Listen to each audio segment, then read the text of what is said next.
मनसे नेते प्रकाश महाजन यांनी मनसेला सोडचिठ्ठी दिलेली आहे। ज्या पक्षात मान नाही तिथं थांबून उपयोग काय असं म्हणत त्यांनी नाराजी व्यक्त केली आहे। मनसेला सोडचिठ्ठी दिली असली तरी विठ्ठल बदलणार नाही, मात्र विठ्ठलानं बोलावल्याशिवाय जाणार सुद्धा नाही असं सुद्धा त्यांनी म्हटलेलं आहे। नारायण राणेंच्या वेळी पक्षानं साथ दिली नाही अशी खंत सुद्धा त्यांनी व्यक्त केली आहे।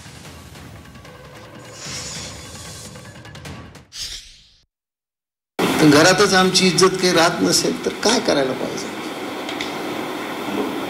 मला खूप वाईट वाटलं या शिबिरात काही फार असं नव्हतं, पण पक्षाचं एवढं मोठं शिबिर आहे आणि प्रवक्ता नाही आणि प्रवक्त्याला बोलवलं नाही, कारण प्रवक्ते त्या निष्कर्षात बसत नाहीत। निष्कर्ष कटला आला हो।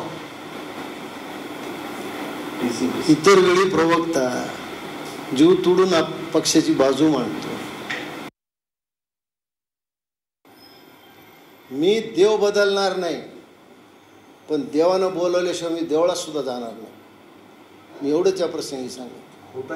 राज ठाकरे, अमित ठाकरे आणि ठाकरे परिवारावर माझं आतोनात प्रेम आहे, निष्ठा आहे।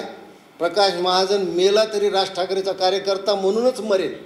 मी कधीही कपाळावर दुसऱ्याचं नाव करून घेणार नाही, पण माझी भक्ती खरी असेल तर माझा पांडुरंग मला बोलवेल किंवा माझ्याकडे येईल। माझी भक्ती खोटी असेल तर ठीक आहे,